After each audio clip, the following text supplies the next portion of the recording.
Saudações mandrakeanas, meu nome é Rafael, bem-vindo ao canal Multiverso 38 e hoje a gente vai ver um material bem diferenciado. Ele era até esperado, por mim e acredito que por boa parte dos leitores, não só de quadrinhos de Bonelli ou super-heróis, mas de quadrinhos de uma maneira geral, principalmente para aqueles que são fãs dos clássicos. E o que foi até inusitado e uma surpresa para mim é que lá no Instagram eu coloquei uma enquete, na verdade foi uma pergunta, a respeito de 2 quadrinhos, que seriam os próximos, que eu estaria resenhando.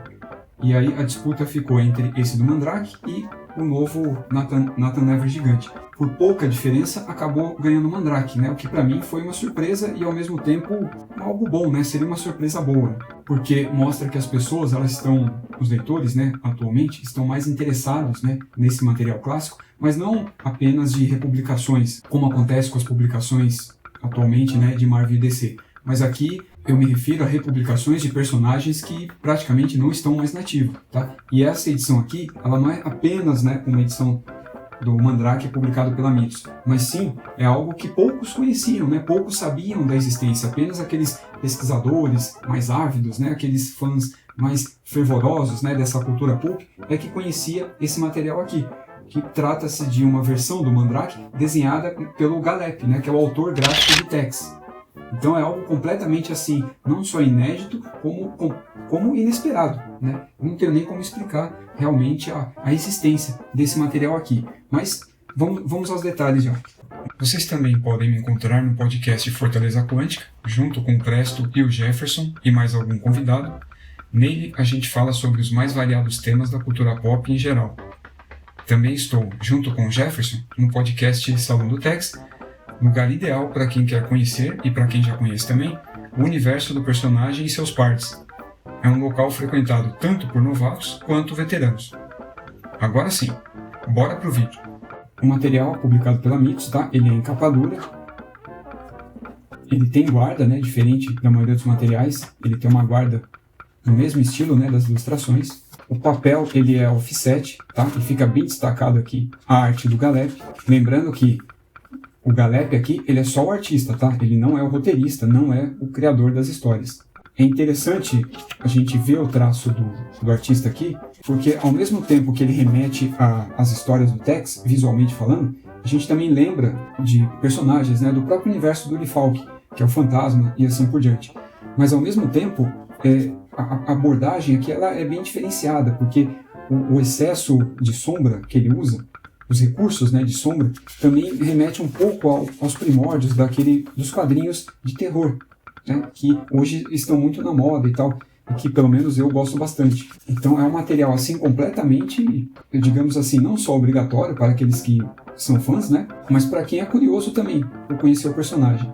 O material ele se assemelha bastante ao formato daquele Fantasma que é publicado atualmente pela Mitos, aquele que é em formato de tiras, que foi encadernado. O padrão também é muito semelhante ao do Zagor Classic e outros do tipo.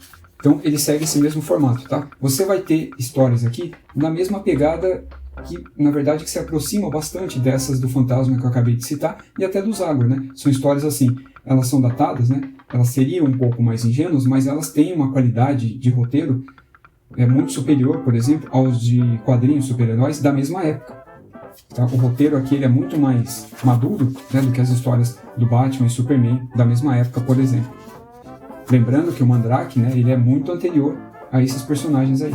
A história ela é dividida, em capítulos. Ao final a gente tem uma surpresa, aí no caso um acréscimo, na verdade várias surpresas, Vários acréscimos aqui, que eu acho que vale a pena comentar. Os materiais da Mitos, dependendo do tipo de publicação, ele tem bastante extra, Mas em relação a Bonelli, já não.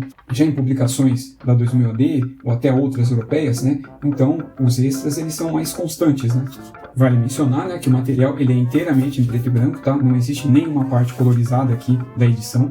Assim que a história termina, a gente tem depois uma sequência de 4 páginas apenas, compostas apenas de tiras, Mas aí ela segue aqui um outro formato de história. Isso eu achei bem interessante e bem legal. E até o que é inusitado é que, comparando uma página a outra, a história padrão e as tiras, a gente percebe que há uma diferença, em relação ao modelo de como essas histórias originais, né, elas foram pensadas, em relação ao que a gente viu, né, sendo produzido depois, justamente por ter esses quadros menores, né, com menos detalhes, justamente por não caber e não dá para detalhar, você consegue perceber, né, essas nuances, e também ficou engraçado porque ele foi ampliado, né, justamente para caber nesse tipo de página, né, que ele é um formato próximo do europeu mesmo, né, esse quadrinho ele é maior do que o formato americano.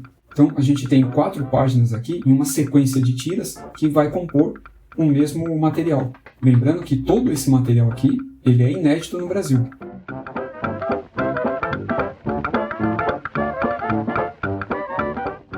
A outra parte que eu queria chegar é em relação aos extras propriamente ditos, tá? Como eu falei, mesmo na maioria das publicações da Bonelli, né, salvo aí algumas exceções, como da Tex Gigante, ou daqueles especiais Galep, ou assim por diante, né, do Tex, e outros raros materiais que vêm com extra, aqui já é algo mais comum, né? Digamos que a Mythos ela caprichou muito nessa parte aqui do extra. Então a gente tem, né, o título aqui do Mandrake Italiano, como o mundo nunca viu, e aí toda uma introdução, né, toda uma explicação a respeito dessa parceria, né, do que tornou possível esse encontro, né, entre os dois artistas, o roteirista e o desenhista, além de justamente mostrar toda a aptidão, né, a habilidade e o repertório, né, do Galepini, toda a trajetória, né, como artista dele.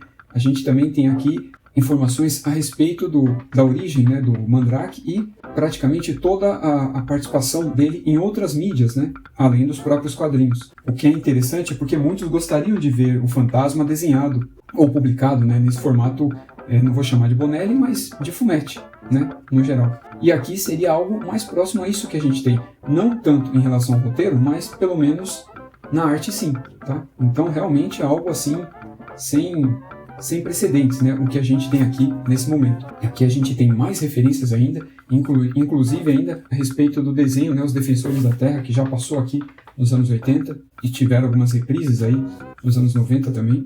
Fala dos crossovers também, da época em que o Mandrake estreou no Brasil e todas as outras mídias. E ainda no fim apresenta uma galeria de capas, tá? Só que elas justamente foram ampliadas, né? E devido à qualidade das imagens que tiveram que ser escaneadas, porque com certeza esses originais não existem mais, então fica esse efeito, né, de como se a imagem tivesse um pouco embaçada devido à ampliação. Mas que nada disso, né, que eu acabei de comentar, tira o mérito da grandiosidade, né, da ilustração em si, das capas, né, em si, apesar da simplicidade delas, né. Vale muito a pena como um registro, né, é o que essa HQ é, um registro histórico, só que não datado, como muitas outras que a gente encontra, que servem apenas como um registro histórico, nada mais. E uma outra e última coisa, né, que eu fiquei maravilhado é que, essa é a primeira HQ que eu me lembro, né, publicada pela Mythos, e que eu senti muito a falta, né, no Omnibus do Conan, que é um índice remissivo, né? O índice, na verdade, pode ser qualquer um para mim. Então, eles colocaram ainda, né, ao final, um índice remissivo, justamente com cada história, né, na verdade, cada parte, né, de uma história que compõe todo esse arco, e em qual página ela se encontra, né, o que facilita bastante para a gente, assim, não só para quem vai ler, mas para a gente aqui no momento do review. Gostaria que todos os materiais com mais de 100 páginas tivesse isso. E essa é a guarda final. E esse foi o Mandrake, desenhado pelo Galep, o criador e autor gráfico do Tex, publicado pela Mythos, tá? Material inédito aqui no Brasil, e acredito que em boa parte do mundo também, e, por incrível que pareça, é desconhecido por muitos, inclusive por mim, certo? Então foi uma grata surpresa, tá?